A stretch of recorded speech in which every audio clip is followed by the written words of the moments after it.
الحمد لله رب العالمين والصلاة والسلام على سيد الأنبياء والمرسلين وعلى آله وأصحابه أجمعين. أما بعد فأعوذ بالله من الشيطان الرجيم. بسم الله الرحمن الرحيم. ومن أحسن قولا ممن دعا إلى الله وعمل صالحا وقال إنني من المسلمين.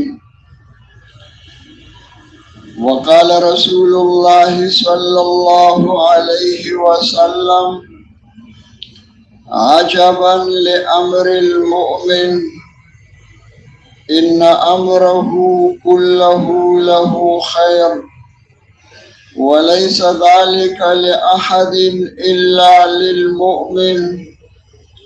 إن أصابته سراء شكر فكان خيرا له وإن أصابته ضراء صبر فكان خيرا له. وقال رسول الله صلى الله عليه وسلم: إن الله لا ينظر إلى صوركم وأموالكم ولكن ينظر إلى قلوبكم وأعمالكم. وقال رسول الله صلى الله عليه وسلم: جددوا إيمانكم. قيل يا رسول الله وكيف نجدد إيماننا؟ قال: أكثروا من قول لا إله إلا الله. وقال رسول الله صلى الله عليه وسلم: فاسألوا الله أن يجدد الإيمان في قلوبكم او کما قال علیہ الصلاۃ والسلام. میرے محترم دوستوں، بزرگوں اور بھائی، اللہ جل جلالہ کے ذات عالی سے تعلق پیدا ہو جائے، دل مخلوق سے خالق کی طرف پھر جائے، بنی ہوئی مخلوق کا یقین دلوں سے نکل کر ان سے اللہ کے بغیر نہ ہونے کا یقین، اور اللہ جل جلالہ سے تمام مخلوقات کے بغیر سب کچھ ہونے کا یقین دل میں آ جائے، اللہ جل جلالہ کی محبت دلوں میں آ کر تمام محبتوں پہ غالب ہو جائے، اللہ کو معبود بنا کر اور مقصود بنا دے کہ انسان کا مقصد زندگی یہ بن جائے کہ اللہ راضی ہو جائے، اللہ خوش ہو جائے، اللہ کے ساتھ تعلق پیدا ہو جائے، میں اللہ کے قریب ہو جاؤں، یہ مقصد زندگی ہے۔ اس کے لیے حضرت محمد صلی اللہ علیہ وسلم اللہ کی طرف سے طریقے لے کر کے آئے۔ اللہ نے آپ کو نبی رسول بنا کے بھیجا ہے، اور اللہ جل جلالہ نے آپ صلی اللہ علیہ وسلم کو اپنے ذات کے ساتھ تعلق پیدا ہونے کے لیے اور اللہ کے ساتھ جی لگانے کے لیے، اللہ کو معبود بنانے کے لیے اور اللہ کو مطلوب بنانے کے لیے طریقے دے کر کے بھیجا ہے۔ اب ان طریقوں کے مجموعی کا نام دین اسلام ہے، کسی ایک جز کا ایک عمل کا نام نہیں ہے، ان تمام طریقوں کے مجموعی کا نام دین اسلام ہے۔ اب وہ کیا طریقے ہیں؟ حضرت فرمایا کرتے تھے مولانا محمد یوسف رحمۃ اللہ علیہ کہ انسان عمل کی مشین ہے، دنیا عمل کی جگہ ہے، دارالعمل ہے، اور ہر انسان عمل کی مشین ہے۔ انسان کے علاوہ جو باقی مخلوقات ہے وہ چیزوں کی مشین ہے، اعمال کی مشین نہیں ہے۔ آسمان ہے، زمین ہے، ہاتھی ہے، بھینس ہے، مچھر ہے، جتنی بھی ہے وہ سب چیزوں کی مشین ہے، اعمال کی مشین نہیں ہے۔ ایک انسان جو ہے اشرف المخلوقات ہے، اب یہ انسان عمل کی مشین ہے۔ اب اس مشین کو کس نے بنایا ہے؟ یہ کسی ملک کا بنا ہوا نہیں ہے، اس مشین کو اللہ جل جلالہ نے اپنے قدرت کاملہ سے 3 تاریخوں کے اندر بنا دیا ہے، ماں کے پیٹ میں ہر انسان۔ اب یہ مشین بنا کر کے یہ جو ہمیں دکھائی دے رہا ہے سر سے لے کر پیر کے ناخن تک، یہ جو بدن ہے اس کے اندر جتنے اعضاء جوارے ہیں، ان سب کو اللہ جل جلالہ نے بنا کر کے ہمیں مفت دے دیا ہے، بغیر پیسوں کے دیا ہے۔ دنیا کا کوئی انسان اس مشین کو خرید نہیں سکتا ہے، مشین تو بات کی بات ہے، اس کا ایک عضو ایک جز بھی نہیں خرید سکتا۔ اور پھر اللہ جل جلالہ نے اس انسانی مشین کو، جسم کو مشین بنایا عمل کی۔ اب اس مشین کا چلنا جو ہے، اس کا استعمال نہ بجلی پر ہے، نہ گیس پر ہے، نہ تیل پہ ہے۔ شکر کرو کہ اس پہ نہیں ہے۔ اگر بجلی پہ ہوتا تو گرمی میں روزانہ ہم کتنی دفعہ مر جاتی تھے، 1 گھنٹے کے اندر مر گیا، 2 گھنٹے کے بعد پھر زندہ ہو گیا، آدھے گھنٹے کے بعد کسی کام کے نہ ہوتے۔ اب اس مشین کا استعمال بجلی سے نہیں، بجلی ہو یا نہ ہو، تیل ہو یا نہ ہو، گیس ہو یا نہ ہو، اس انسانی مشین کا استعمال روح سے، اور روح بھی امر الہی، قل الروح من امر ربی۔ تو ہر انسان کے جسم کو، اس عمل کی مشین کو اللہ نے ماں کے پیٹ کے اندر 3 تاریخوں میں بنا کر کے اس کے اندر روح ڈال کر کے ہم سب کو یہ مشین مفت دے دیا ہے۔ یہ اللہ کی عظیم نعمت ہے۔ اور اس سے بڑی نعمت پھر یہ ہے کہ اللہ جل جلالہ نے حضرت محمد صلی اللہ علیہ وسلم کے ذریعے اس مشین کے صحیح استعمال ہونے کے اور اللہ کے ساتھ تعلق پیدا ہونے کے طریقے ہمیں دے دی۔ وہ طریقے اللہ کی طرف سے لائے، یہ نہیں کہ احکامات اللہ کے طریقے نبی کی، سب کچھ اللہ کی طرف سے ہے۔ نبی نے کر کے دکھایا ہے کہ اللہ پاک کے احکامات پورا ہونے کا جو طریقہ مجھے اللہ نے بتایا ہے وہ کر کے دکھایا، امت کو سکھایا ہے۔ تو جب وہ طریقے زندگیوں میں آئیں گے تو اللہ خوش ہو جائیں گے، جو مقصود ہے اللہ راضی ہو جائیں گے۔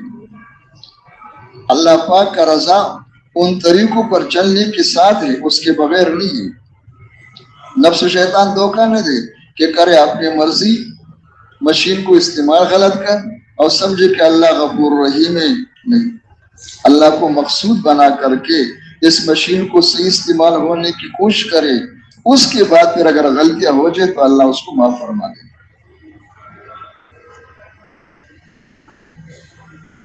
تو یہ مشین صحیح استعمال ہو جائے، اسی کا نام دین ہے۔ یہ خود بخود نہیں ہوتا ہے، بلکہ دین سیکھنے سے آتا ہے۔ دین تو بہت بڑی نعمت ہے، دنیا کی معمولی چیزیں جو ہے وہ سیکھنے کے بغیر وہ نہیں آ سکتا ہے۔ روٹی پکانا ایک معمولی کام ہے، لیکن روٹی پکانا سیکھنے کے بغیر کسی کو نہیں آ سکتا۔ آٹا گوندنا جو ہے سیکھنے کے بغیر نہیں ہے۔ موٹر سائیکل چلانا، کوئی بھی مشین چلانا، سائیکل چلانا وہ سیکھنے سے آتا ہے۔ جس نے سیکھا ہوا نہیں وہ استعمال نہیں کر سکتے، استعمال کرے گا تو غلط کرے گا۔ ان سب چیزوں کے بارے میں تو سب کا ذہن صاف ہے، سب کو معلوم ہے کہ بالکل یہ سب کچھ سیکھنے سے آتا ہے۔ اگر کوئی سیکھے گا نہیں تو 100 سال کے بعد بھی وہ صحیح نہیں چل سکتا ہے، بلکہ نقصان کرے گا۔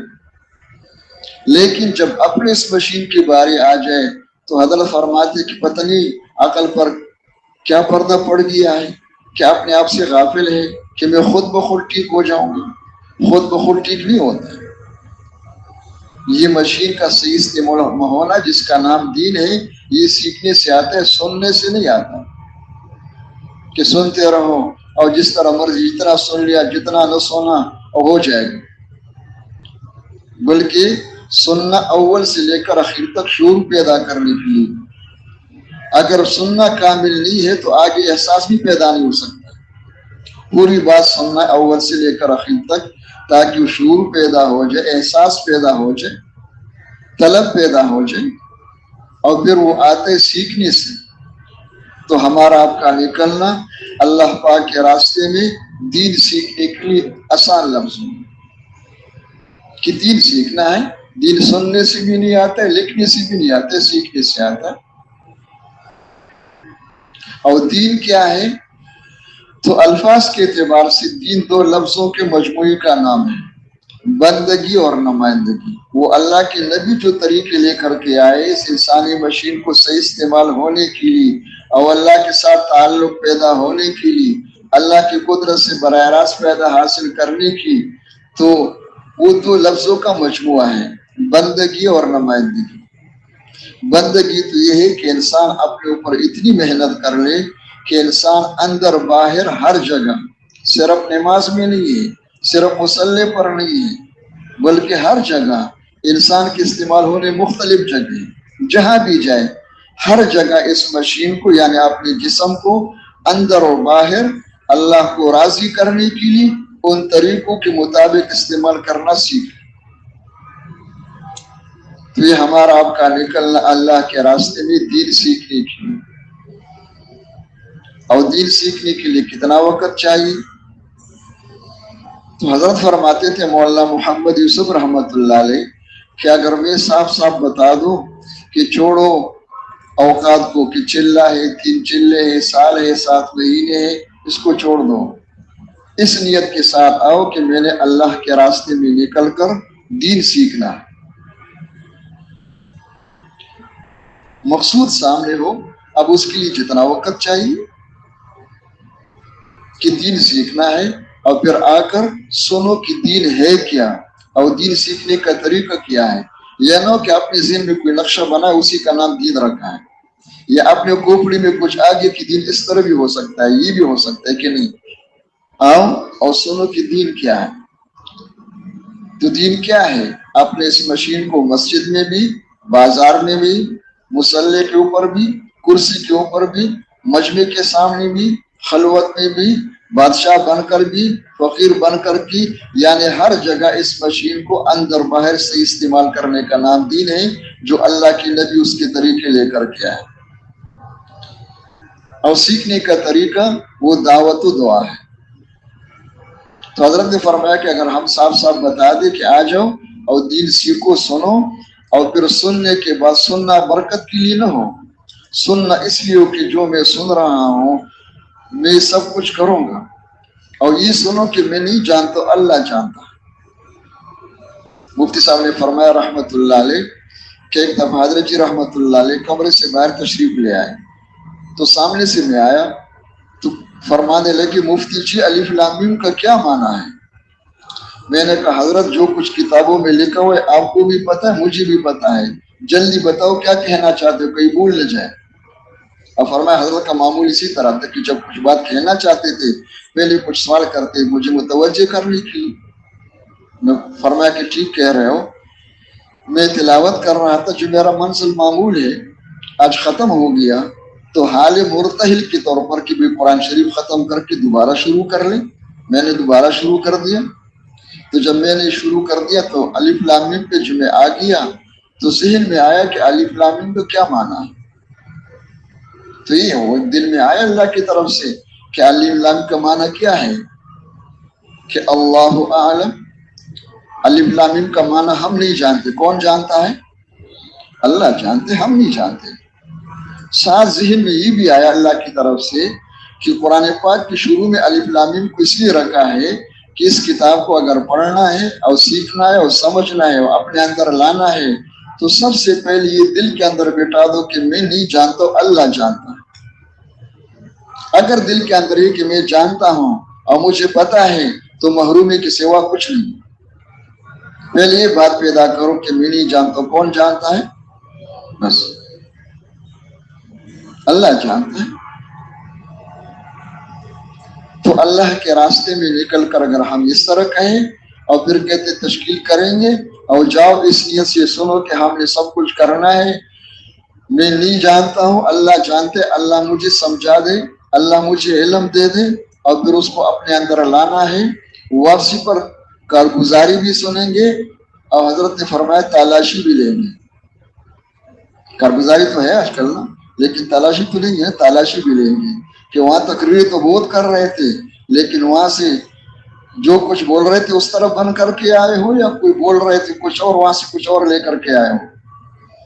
فرمایا اگر اس طرح ہم صاف صاف بتا دیں تو انشاءاللہ کل تک ایک بھی باقی نہیں رہے گا، سب بستر اٹھا کے چلے جائیں گے رات و رات انشاءاللہ، کہ بھئی ہمارے بس کی بات نہیں ہے، ہم تو آئے تھے 7 مہینے کے لیے، سچ بات ہے، ہم تو سال کے لیے آئے تھے، ہم تو چلے کے لیے آئے تھے، یہ تو کچھ اور معاملہ بن گیا، ہمارے بس کی بات نہیں۔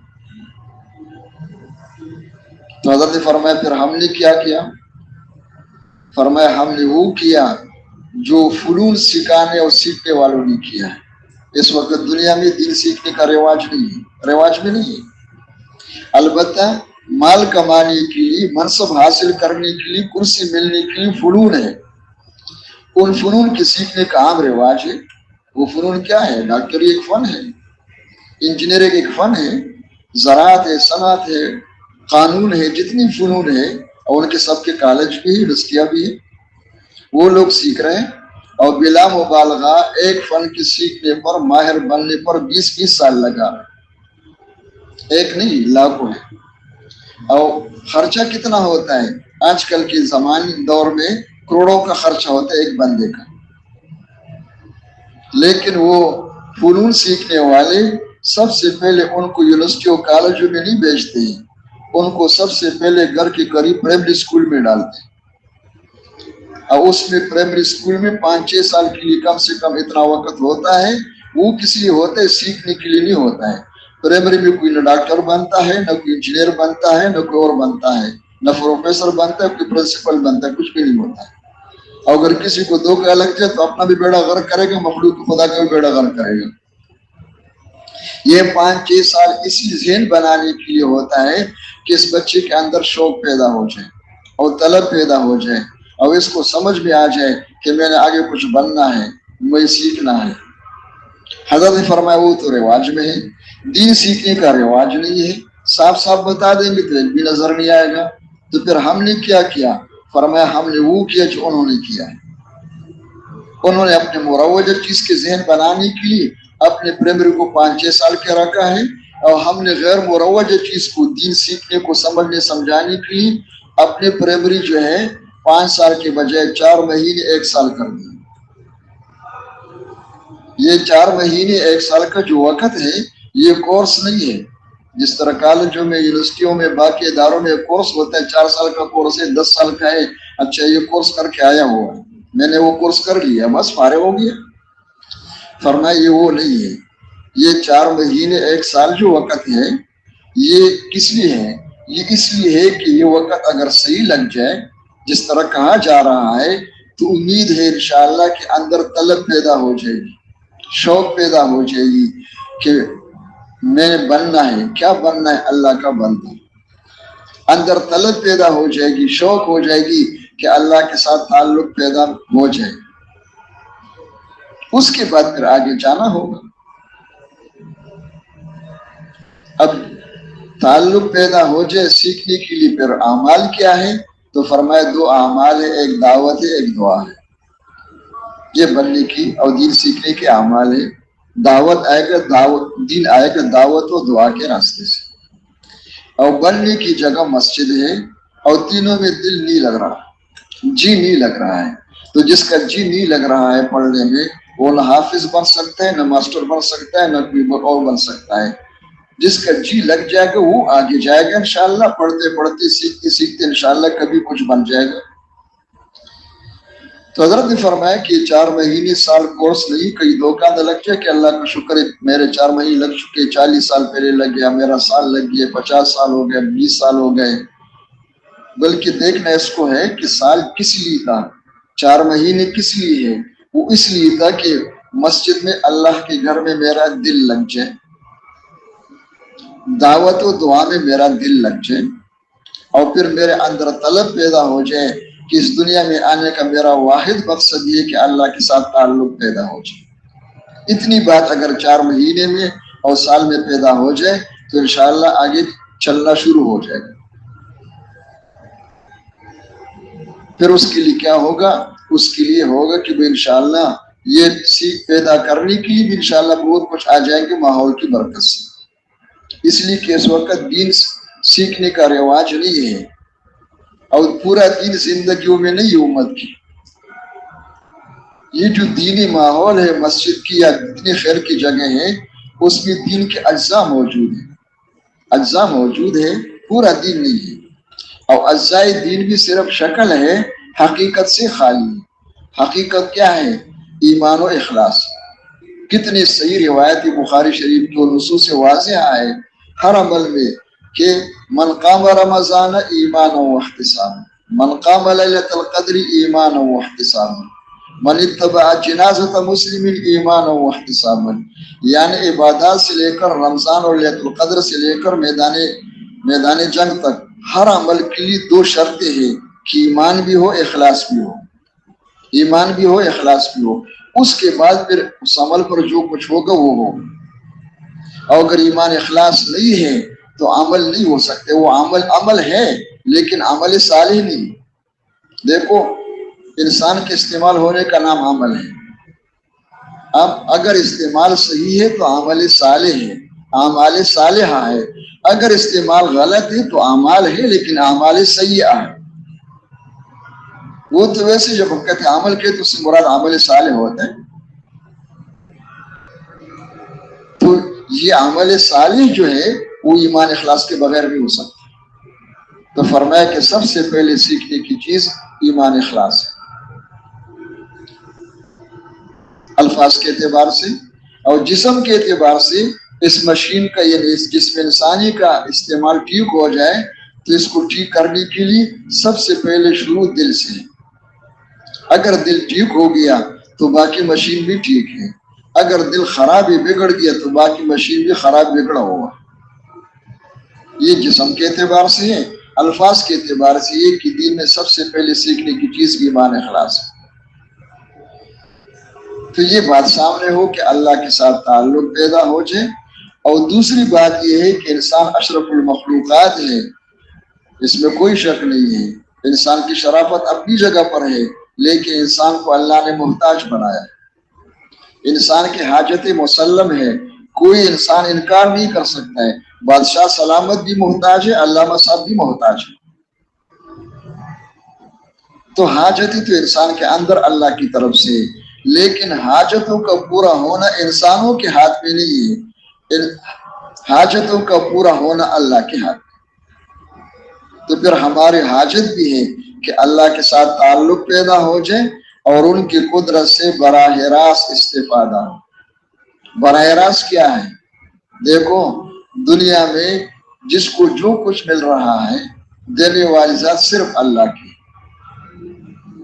جو بھی ہے، فاسق فاجر ہے، کافر ہے، ولی اللہ ہے، نیک ہے، جس کو جو کچھ مل رہا ہے دینے والی ذات تو اللہ کی۔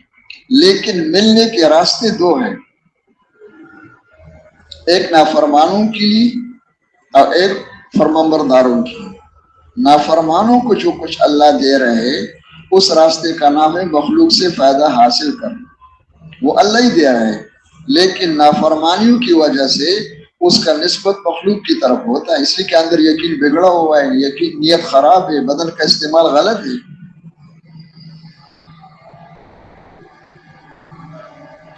تو ان کو جو کچھ اللہ دے رہے ہیں وہ راضی ہو کر نہیں دے رہے، ناراض ہو کے دے رہے۔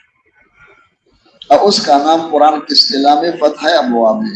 ارشاد خداوندی ہے کہ لوگوں کو غلط اعمال کی وجہ سے، غلط استعمال ہونے کی وجہ سے میں نے پکڑ لیا تاکہ یہ ٹھیک ہو جائے، سیدھے ہو جائے، ڈھیلے پڑ جائے، نرم ہو جائے، لیکن نہیں ہو، اندر کی نور سے خالی ہے، کہتے ہی ہوتا رہتا ہے۔ جب اس طرح ہو گئے تو پھر ہم نے ناراض ہو کر ان پر دروازے کھول دیے۔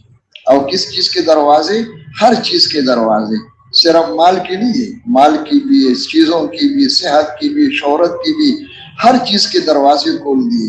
اور پھر اللہ نے مہلت دی یہاں تک کہ جب تکبر کرنے لگے، اترانے لگ گئے، اخذناہم بغتۃ فاذا ھم مبلسون، ہم نے ایک دم پکڑ لیا اور وہ بالکل حیران ہو گئے کہ کیا ہو۔ اب قدرت سے برا اس کا نام ہے مخلوق سے پیدا حاصل کرنا. مخلوق نہیں دے رہا ہے، اللہ ہی دے رہا ہے، لیکن غلط یقین اور غلط استعمال کی بنا پر یہ ہے مخلوق سے پیدا حاصل کرنا. ان کے ذہنوں میں خالق سے لینا نہیں ہے. اور قدرت سے براہ راست استفادہ یہ کہ انسان سب سے پہلے اپنے خالق اور مالک کو پہچانے اور اللہ کو معبود اور مقصود بنا کر اور پوری کوشش کرے کہ اپنی مشین کو صحیح استعمال کرے. اس طرح چلنے والوں کو جو کچھ مل رہا ہے وہ بھی اللہ ہی دے رہا ہے، ان کو بھی اللہ دے رہا ہے. ان کو ناراض ہو کے دے رہا ہے، ان کو خوش ہو کے دے رہا ہے. ان کو پکڑنے اور مارنے کے لیے دے رہے اور ان کو خوش کرنے اور کامیاب ہونے کے لیے دے رہے. سمجھنے کے لیے علماء نے بتایا بالکل سمجھو کہ دو پنجرے ہیں. ایک ہوتا ہے چوہوں کا پنجرا، تو چوہوں کے پنجرے میں جو کچھ رکھا ہوا ہے چوہوں کے لیے وہ کھلانے کے لیے نہیں ہوتا ہے، وہ پکڑنے اور مارنے کے لیے. وہ خوش ہو کر نہیں ہوتا ہے، غصے ہو کے ہوتا ہے. اور ایک ہے طوطے کا پنجرا، وہ طوطے کے پنجرے میں جو کچھ چوری ہے، روٹی ہے، جو کچھ بھی ہے وہ اس کو کھلانے کے لیے اور خوش کرنے کے لیے، اور مالک خوش ہے اس سے. ایک دفعہ ایک جگہ ساتھیوں سے بات ہوئی، مجمع میں شب جمعہ تھا، تو زیادہ یہ کوٹھی والے لوگ جمع تھے وہاں پہ. تو بیان ختم ہونے کے بعد پھر ایک دوسرے کو دیکھ کے ہنس رہے تھے. میں نے پوچھا بھائی کیوں ہنس رہے ہیں؟ تو وہ کہنے لگے کہ کوٹیاں تو ہمارے پاس دو ہیں اور بہت شاندار قسم کی کوٹھی ہے، شہر کا نام میں نہیں لیتا ہوں، لیکن بیان سننے کے بعد اب اس شک میں ہم پڑ گئے کہ ہماری یہ کوٹھی جو ہے یہ پنجرا تو ہے لیکن چوہے والا ہے یا طوطے والا ہے. بس یہ اگر یہ چوہے والا ہے تو اس کوٹھیوں کے اندر اللہ کے عذاب آئے گی، ان کارخانوں میں اللہ کے عذاب آئے گی، اللہ کی پکڑ آئے گی، بچانے والا کوئی نہیں اللہ کے علاوہ. اگر یہ اللہ راضی ہو کے دے رہے ہیں، خوش ہو کے دے رہے ہیں تو کوئی خطرہ نہیں ہے، انجام خیری خیر ہوگا انشاءاللہ، روز بروز ترقی ہوگی. تو یہ دو باتیں کہ اللہ کے ساتھ تعلق پیدا ہو جائے، ان کی قدرت سے براہ راست استفادہ ہو، اس کے لیے اللہ نے ہمیں دین دیا ہے. اللہ کے نبی طریقے لے کر کے آئے ہیں، وہ دین زندگیوں میں آتا ہے سیکھنے سے. جو دین کو سیکھے گا اور جس کی زندگی میں وہ طریقے آئے گا تو اللہ خوش ہو کر راضی ہو کر ان کو کامیابی دے کر دکھائیں گے. سر کے آنکھوں سے نظر آئے گا، جن کو کامیابی دی وہ بھی دیکھے گا اور دنیا والی بھی سر کے آنکھوں سے دیکھیں گے کہ اللہ کامیابی دیں گے. اب کامیابی کا لفظ تو بہت استعمال ہو رہا ہے، لیکن حقیقت کیا ہے وہ سنا ہے. ایک بھائی سے کسی نے پوچھا کہ کامیابی کیا ہے، اس نے کہا پہلے کبھی سنا نہیں تھا، جب سے تبلیغ میں آنا جانا شروع ہو گیا شبی جمعوں میں سے روزوں میں تو وہ سننے میں آتا ہے. ہمارے سارے بزرگ جو ہے وہ جو بھی شروع کرتے کہ دیکھو بھائی کامیابی اللہ کے ہاتھ میں، کامیابی دین میں ہے، ملک و مال کی چتڑوں میں کوئی کامیابی نہیں. تو ہم نے سنا اور سن کر ہمیں بھی یاد ہو گیا، اور جب ہمیں موقع مل جاتا ہے بولنے کا ہم بھی وہی نقل اتارتے کہ کامیابی اللہ کے ہاتھ میں، کامیابی دین میں، دین کے بغیر کامیابی نہیں ہے. لیکن کامیابی کیا چیز ہے تو اللہ کو پتہ ہے، بزرگوں کو پتہ ہوگا کوئی خاص چیز ہوگی. تو جس کو یہ پتہ نہیں کہ کامیابی جو ہم کہہ رہے ہے کیا چیز، اس کروڑوں دفعہ سننے، پوری زندگی سننے، وہ تو ٹس سے مسئلے ہوں گے، اس میں کیا اثر ہے. تو کامیابی جو ہے یہ عربی کے لفظ کا ترجمہ ہے، وہ لفظ فلاح. اللہ کے نبی صلی اللہ علیہ وسلم امت کو دعوت دے رہے ہیں، یا ایھا الناس قولوا لا الہ الا اللہ تفلحوا. اگر ہمارے طرف بھی ہوتا نا انجان آدمی کی تفلیح کو تو نہیں جانتے، پوچھتے سنبھل کا کیا اجر ہے، کتنا کروڑوں ملے گا اور کتنے لاکھوں کا ثواب ملے گا، چاہے وہ موضوع ہو، چاہے غلط ہو، چاہے کوئی بھی ہو. تو وہاں یہ نہیں ہے، ایک جملہ کہہ رہا ہے کہ میں پورا دین لے کر کے آیا ہوں، اس دین کو لے لو تو کیا ہو جائے گا، تفلیح. ایک جملہ، کامیاب ہو جاؤ گے.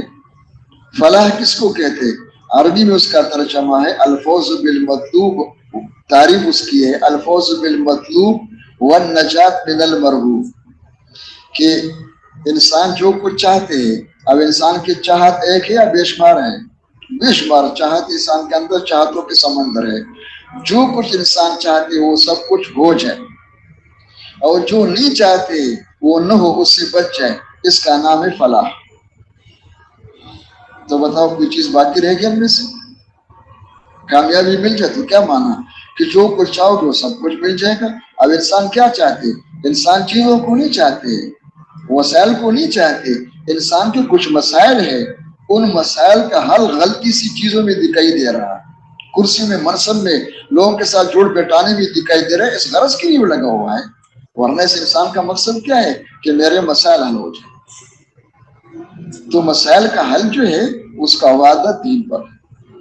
وسائل تو اللہ دشمنوں کو بھی دے دیتے ہیں، ناراض ہو کر بھی دے دیتے ہیں، لیکن وہ سب کچھ دے کر کے ان کے مسئلے حل نہیں ہوتے۔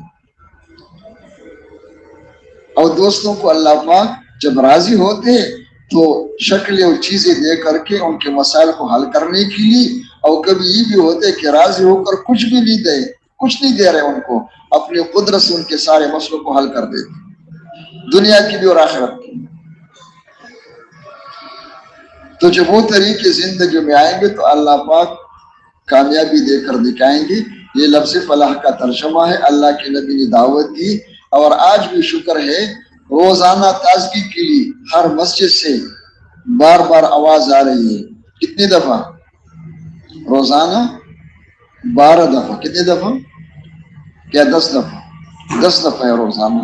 حیا حیا علی الصلاح، آگے کیا ہے؟ 2 دفعہ حیا علی الفلاح، یہ تو لاؤڈ اسپیکروں میں ہے۔ اور پھر اقامت میں لے لو، کتنے ہو گئے؟ اس میں بھی 2 دفعہ ہے نا۔ یعنی بار بار یاد دہانی ہو رہے کہ دیکھو کامیابی اللہ کے ہاتھ میں ہے، اور کامیابی کا ذریعہ اس مشین کا صحیح استعمال ہے۔ نماز اس مشین کو صحیح استعمال کرنے کے لیے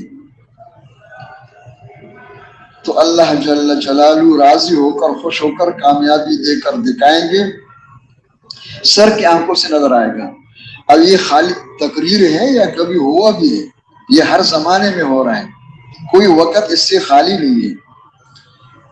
جو خوش قسمت دین پر چلنے والے بن گئے، دین سے مراد اجزائے دین نہیں ہے، پورا دین ہے۔ ہر زمانے میں اللہ نے ان کو کامیابی دی ہے اور دکھائی ہے، اور ہم بھی احترام کے ساتھ ان کے نام لے رہے کہ واقعی کامیاب لوگ تھے۔ کبھی چلنے والے زیادہ ہو گئے تو زیادہ لوگ کامیاب ہو گئے، کبھی چلنے والے کم ہو گئے تو کم کامیاب ہو گئے۔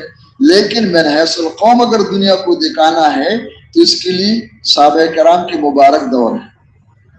مدینہ منورہ میں جب ہر مسلمان مرد عورت جو ہے 24 گھنٹے کی زندگی میں، صرف نماز میں نہیں ہے کہ نماز میں تو محمد ہی ہے، باقی اپنی مرضی کر رہے ہیں، 24 گھنٹے کی زندگی میں اللہ رسول کو دیکھ کے جب چلنے والے بن گئے تو اللہ نے خوش ہو کر ان کو کامیابی دی، اس دنیا میں بھی، اور آخرت کی کامیابی کا اللہ نے خوشخبری سنائی اپنے نبی کے ذریعے، اور کامیابی دی۔ اور جب ان کو اللہ نے کامیابی دی تو سر کے آنکھوں سے صحابہ کرام اپنے کامیابی کو دیکھ رہے تھے، اور دیکھ کے دنیا والوں کو بتا رہے تھے اِنَّا كُنَّا أَذَلَّ قَوْمٍ فَأَعَزَّنَا اللَّهُ بِالْإِسْلَامِ۔ آنکھ کھول کے دیکھو اور کان کھول کے سنو، جانتے ہو ہم کون ہیں؟ ہم وہی لوگ ہیں جب کسی زمانے میں کس حال میں تھے، ہم پریشانیوں میں تھے، مصیبتوں میں تھے، خستہ حالی میں تھے۔ اللہ کے نبی صلی اللہ علیہ وسلم نے آ کے دعوت دی، یا ایہا الناس قولوا لا الہ الا اللہ تفلحوا۔ یہ اللہ کے نبی نے اللہ کی طرف سے دعوت دی، اور خوش قسمت ہم کہ اللہ نے ہمیں توفیق نصیب فرما دی۔ ہم نے اس بات کو لیا اور ہم نے اس پر عمل شروع کر کے جب ہماری زندگی ٹھیک ہو گئی، ہمارا استعمال ٹھیک ہو گیا، تو اللہ نے ہمیں آخرت کی کامیابی کی بھی خوشخبری دی، اور دنیا میں اللہ نے ہمیں کامیابی دے کر سب کے سروں پر بٹھا دیا، اور زبان سے کہہ رہا ہے اِنَّا كُنَّا أَذَلَّ قَوْمٍ فَأَعَزَّنَا اللَّهُ بِالْإِسْلَامِ۔ امیر المومنین خلیفہ راشد ہے، ساری امت کی ترجمانی کر رہے ہیں کہ دیکھو ہم وہی لوگ ہیں، پہلے ہم کس حال میں تھے، لیکن دین کی برکت سے اللہ نے ہمیں کامیابی دی، اور اللہ نے سب کچھ ہمارے حوالے کر کے سب کے سروں پر ہمیں بٹھا دیا ہے، اور ہمارے مسئلوں کو اللہ نے حل کر دیا، کوئی مسئلہ باقی نہیں رہا۔ اور پھر آگے یہ بھی بتا دیا ہے کہ کان کھول کے سنو